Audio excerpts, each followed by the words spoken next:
प्यारे बच्चों, आज का जो विषय है वह अत्यंत महत्वपूर्ण है।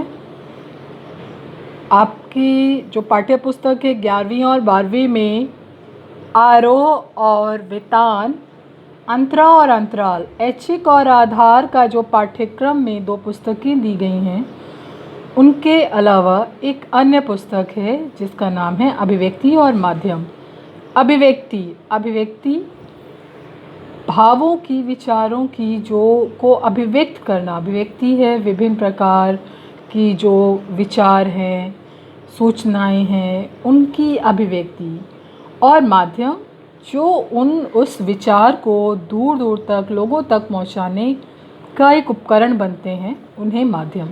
तो ये माध्यम, अभिव्यक्ति और माध्यम, अभिव्यक्ति को एक विस्तृत रूप में जो माध्यम लोगों तक पहुंचाते हैं उसका ही एक वर्णन है इस पुस्तक में, व्याख्यायित किया गया है बहुत विस्तृत रूप में। आप देखिए, यह विषय मैंने आपको जैसे कहा था कि बहुत महत्वपूर्ण है। वर्तमान समय में इन जिस चीज़ों को हम पढ़ेंगे इसके बिना हमारे जीवन की हम शायद कल्पना भी नहीं कर सकते। हमारे जीवन में एक बहुत महत्वपूर्ण स्थान रखती हैं ये चीज़ें। संचार, चलिए चलते हैं अपने विषय पर। संचार क्या है? संचार सूचनाएं, जो इन्फॉर्मेशंस हैं, विचार हैं और भावनाएं हैं, उनका लिखित और मौखिक या दृश्य श्रव्य माध्यम के ज़रिए लोगों तक पहुंचाना, एक जगह से दूसरी जगह उसका संचरण करना। और इसमें जो चीज़ें माध्यम बनती हैं उन्हें क्या कहा जाता है? संचार के माध्यम। उसके बाद जनसंचार क्या है? देखिए, प्रत्यक्ष संवाद के बजाय, प्रत्यक्ष मतलब सामने सामने संवाद नहीं हो रहा, उसके बजाय किसी तकनीक या यांत्रिक माध्यम के द्वारा सामाजिक विशाल वर्ग से संवाद कायम करना जनसंचार कहलाता है। सीधे सीधे बात नहीं की जा रही है, किसी तकनीकी माध्यम से या कि इलेक्ट्रॉनिक मीडिया के ज़रिए, किसी इलेक्ट्रॉनिक इक्विपमेंट के माध्यम से एक बहुत बड़े जनसमूह तक अपनी बात को पहुंचाना।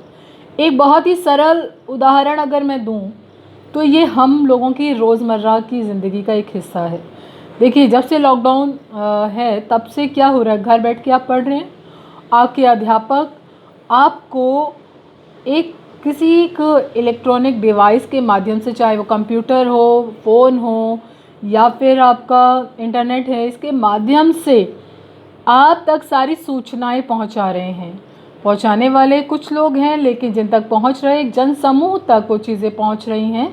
इसलिए ये क्या हुआ? जनसंचार का ही एक बहुत ही बेहतरीन माध्यम हुआ।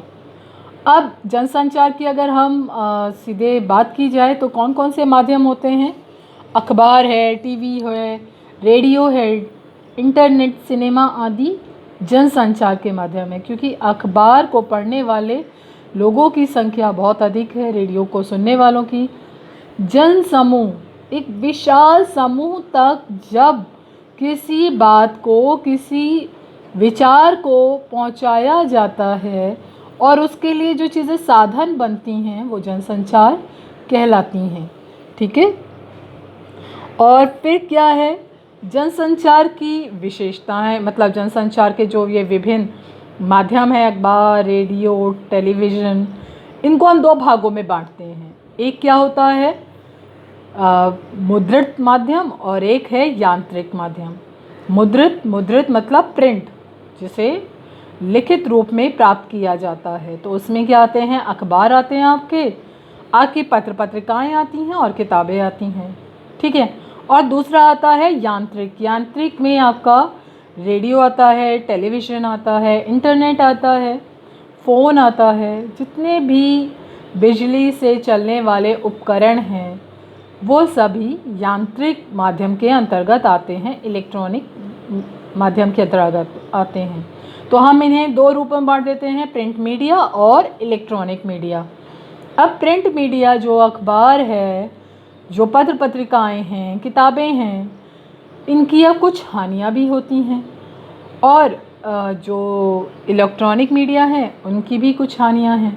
अब हम यहीं से प्रारंभ करेंगे प्रिंट मीडिया, आप देखिए अगर अखबार आपके घर में आ रहा है और आपके घर में आपके जो बुज़ुर्ग हैं, दादा दादी हैं, नाना नानी हैं, जो जो साक्षर नहीं हैं उनकी मैं बात करूँगी, वह उनके लिए ये सब चीज़ें बेमानी हैं।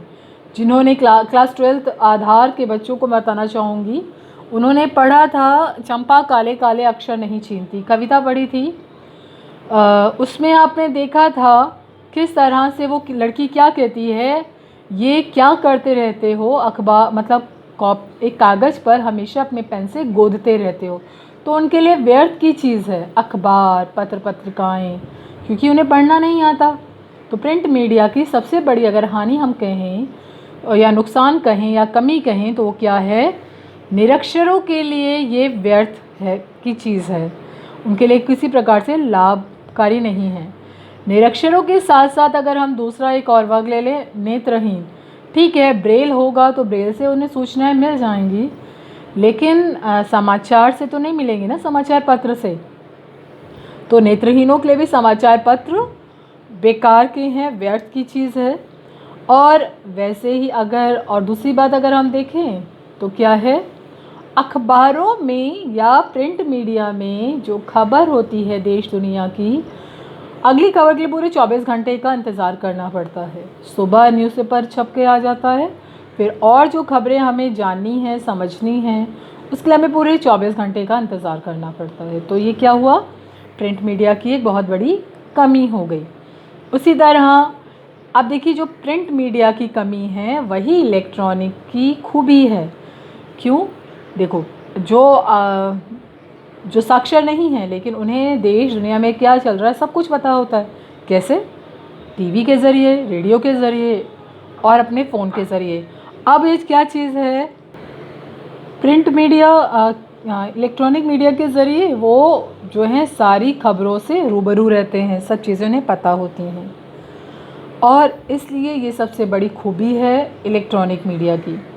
उसके बाद नेत्रहीन भी ये इसी तरह सारी खबरों को वो जान सकते हैं, क्योंकि सुन तो सकते हैं ना, देख नहीं सकते, लेकिन सुन सकते हैं, समझ सकते हैं। उसके बाद क्या चीज़ें हैं, आप देखिए कि अगली जो खूबी है इलेक्ट्रॉनिक मीडिया की वो वही है जो प्रिंट की कमी है। क्या कमी है कि 24 घंटे बाद ही हमें खबरों का पता चलता है, जबकि इलेक्ट्रॉनिक में देश दुनिया में कहाँ क्या हो रहा है पलक झपकते ही हम तक वो सब चीज़ें मिल जाती हैं, प्राप्त हो जाती हैं। हम कहीं कुछ हो रहा है हम उसका लाइव प्रसारण भी देख सकते हैं। तो ये इसकी कमियां और खूबियां आपने जानी।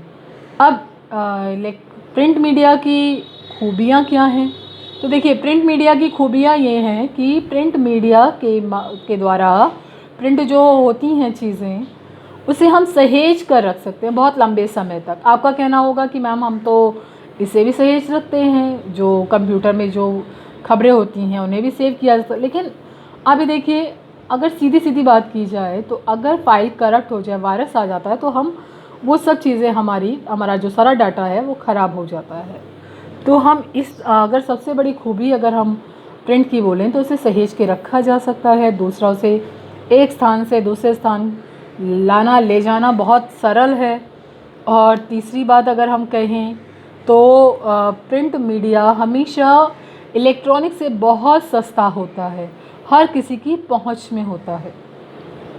जो प्रिंट की खूबियां थी अब वही जाके इलेक्ट्रॉनिक की खामियां हो जाएंगी, जैसे कि इलेक्ट्रॉनिक जो माध्यम हैं वह सारे जो है बहुत खर्चीले होते हैं, महंगे होते हैं। दूसरा, खबरों को सहेज के रखना बहुत मुश्किल हो जाता है अगर किसी तरह की कोई तकनीकी समस्या आ जाए तो। तीसरा, जितने भी इलेक्ट्रॉनिक संसाधन हैं उन्हें इधर से उधर ले जाना बहुत मुश्किल होता है, क्योंकि उनके रख रखाव की बहुत समस्या होती है। उसे बहुत तरीके से रखना होता है, कैसे भी अगर कंप्यूटर है तो उसे रखने के लिए अगर कहीं वो गिर गया तो वो टूट सकता है, फ़ोन अगर गिर गया तो ख़राब हो जाएगा। तो इस तरह की बहुत सारी समस्याएं आती हैं। ठीक है बच्चे, तो जनसंचार का हम प्रमुख कार्य भी देख लें कि जनसंचार के प्रमुख काम क्या हैं। तो सूचना देना है, शिक्षित करना है, और क्या कहते हैं, कह सकते हैं हम, लोगों का मनोरंजन करना है। है ना। लोगों का मनोरंजन भी करता है, सूचना भी देता है और शिक्षित भी करता है। अगर हम लगातार न्यूज़पेपर पढ़ते हैं तो हमारी भाषा बहुत सुधर जाती है। निगरानी करता है, कोई ना कोई एजेंडा तैयार करता है। विचार विमर्श के लिए हम देखें तो मंच उपलब्ध कराता है। आप न्यूज़ में देखते हैं बहुत सारे लोग आके बैठते हैं, अपने विचार रखते हैं। एक मंच आता है, एक एजेंडा, कोई भी तरह से अगर कोई खबर चल रही है उसके लिए एक जनमत तैयार करता है।